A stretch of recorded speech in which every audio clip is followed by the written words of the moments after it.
Hello दोस्तों, good evening.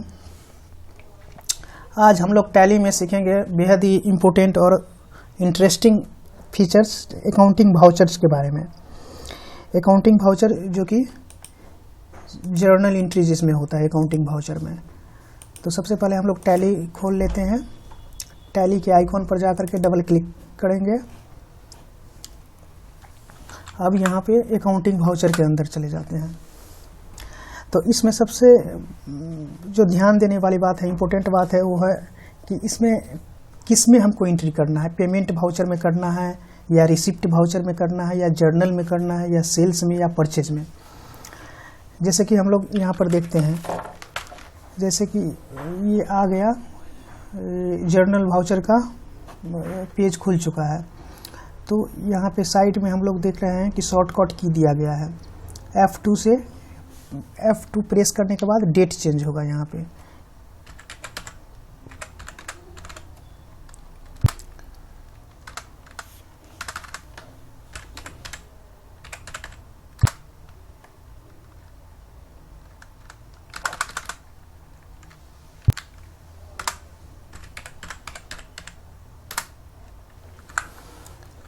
F2 press करने के बाद डेट चेंज होगा। इसके बाद हम लोग देखते हैं आगे F4 प्रेस करने के बाद हम लोग इसमें कंट्रा एंट्री कर सकते हैं। और F5 से पेमेंट एंट्री, F6 से रिसिप्ट और F7 से जर्नल एंट्री। तो इसमें हम लोग का अगर पेमेंट वाउचर का एंट्री करना है तो हम लोग F5 प्रेस करेंगे। पेमेंट वाउचर वैसा वाउचर को बोलेंगे जिसमें कैश या बैंक इन्वॉल्व होगा। कैश या बैंक, जिसमें कैश या बैंक से पैसा पेमेंट होता है, उस वैसा वाउचर को हम लोग पेमेंट वाउचर बोलेंगे। तो जिससे कैश और बैंक कम हो रहा है उसी से पेमेंट वाउचर का एंट्री करेंगे यहाँ पे। उसके बाद रिसिप्ट वाउचर में आएंगे F6 प्रेस करने के बाद। F6 जब प्रेस करेंगे तो रिसिप्ट वाउचर में हम लोग आ जाते हैं। और रिसिप्ट वाउचर में वैसा एंट्री करेंगे जिससे कैश या बैंक हमको बिजनेस में रिसीव हो रहा है। वैसा केस जिस केस में कैश या बैंक रिसीव ही ना हो, उस केस में F7 प्रेस करके हम लोग जर्नल में कर सकते हैं, जो कि यहाँ पे शो करेगा। जैसे जैसे हम लोग चेंज करेंगे एंट्री का मोड यहाँ पे चेंज होते रहेगा। F4 से कंट्रा, F5 से पेमेंट, F6 से रिसिप्ट, F7 से जर्नल, F8 से सेल्स वाउचर का एंट्री होगा और F9 से परचेज का।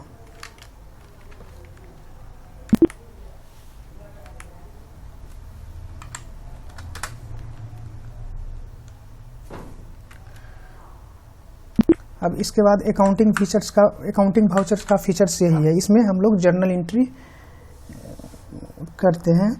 उसके बाद हम लोग आ जाते हैं रिपोर्ट पे। रिपोर्ट में क्या है? Balance sheet, profit and loss, ratio analysis.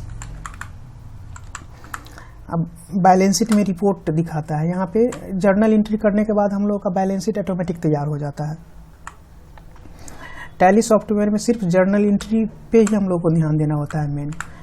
जैसे ही जर्नल एंट्री कंप्लीट हुआ, बैलेंस शीट और profit and loss account automatically तैयार हो जाता है। जैसे कि हम लोग दिखा रहे हैं नया कंपनी खोल करके, जो पहले से कंपनी बना हुआ है जिसमें एंट्री हो चुका है, उसका बैलेंस शीट और प्रॉफिट एंड लॉस अकाउंट कैसा दिखता है। तो Alt प्लस F1 प्रेस करेंगे कंपनी सेलेक्ट करने के लिए। अब यहाँ पे सेलेक्ट कंपनी करेंगे।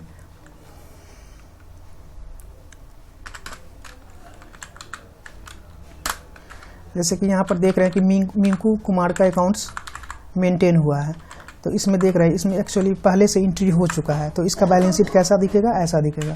जैसे कि इसमें कैपिटल अकाउंट है, कैपिटल मिंकू कुमार ने कैपिटल जो लगाया हुआ है उसका है। हम लोग Alt प्लस F2 से पीरियड चेंज कर ले रहे हैं। 1/4/20 से 31/3/21।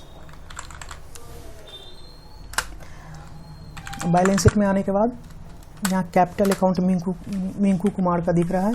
उसके बाद लोन, जैसे कि बैलेंस शीट में एक साइड लायबिलिटीज होता है, दूसरे साइड एसेट्स होता है। लेफ्ट हैंड में liabilities, right hand side assets.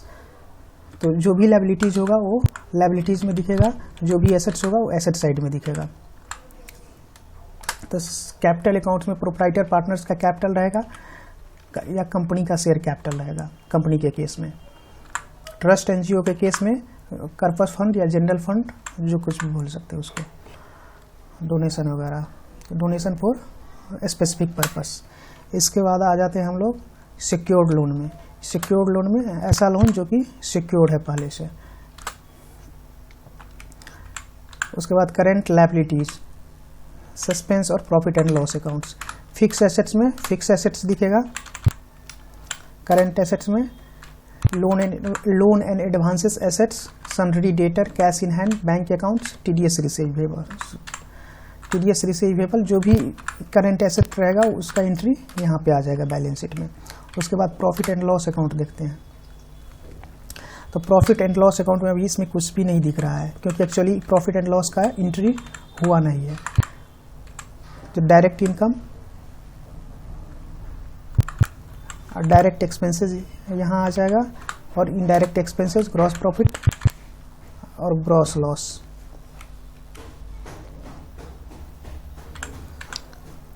अब आते हैं हम लोग डिस्प्ले में। डिस्प्ले का काम क्या है, जैसे कि जर्नल एंट्री कंप्लीट हो गया, हम कुछ टैली में देखना चाह रहे हैं तो जैसे ट्रायल बैलेंस को इंटर करेंगे तो यहाँ पे ट्रायल बैलेंस दिखाएगा। डिस्प्ले मतलब कि टैली में जो कुछ भी डिस्प्ले यानी देखना चाह रहे हैं तो उसको डिस्प्ले में जा करके हम लोग को देखना होगा। डे बुक देखना चाहते हैं, डे बुक यहाँ से देख सकते हैं।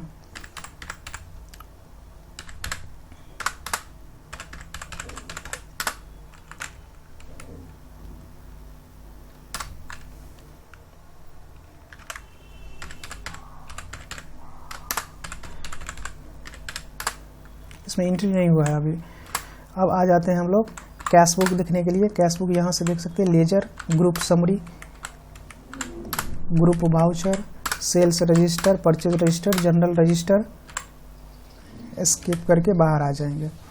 उसके बाद स्टेटमेंट ऑफ अकाउंट्स में आते हैं। स्टेटमेंट ऑफ अकाउंट्स में रिसीवेबल, पेबल, लेजर जो कुछ भी देखना होगा स्टेटमेंट ऑफ अकाउंट्स में देखेंगे। कैश एंड फंड फ्लो में कैश फ्लो दिखेगा और फंड फ्लो दिखेगा।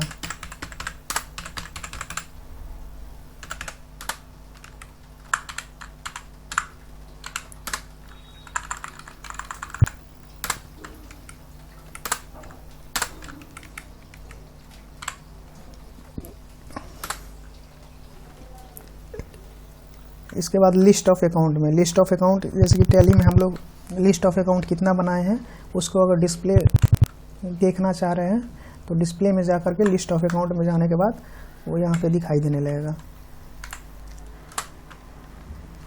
एक्सेप्शनल रिपोर्ट में जैसे कि निगेटिव लेजर कौन सा है, ओवरड्यू रिसीवेबल कौन है, ओवरड्यू पेमेंट कौन है, मेमोरेंडम वाउचर कौन है, पोस्ट डेटेड वाउचर कौन है जो कि इस फाइनेंशियल ईयर से रिलेटेड नहीं है, वैसा केस में उसको हम लोग इस वाउचर को दूसरा वाउचर बोलेंगे, प्री वाउचर या पोस्ट वाउचर। फिर एस्केप कर लेंगे, यहाँ से क्विट कर जाएंगे। तो हम लोग लगभग फीचर्स के बारे में सब कुछ समझ गए हैं कि कहाँ पे किससे क्या करना है। अब इसके बाद हम लोग प्रैक्टिकल पे आएंगे जो कि कल से स्टार्ट होगा। थैंक यू, धन्यवाद।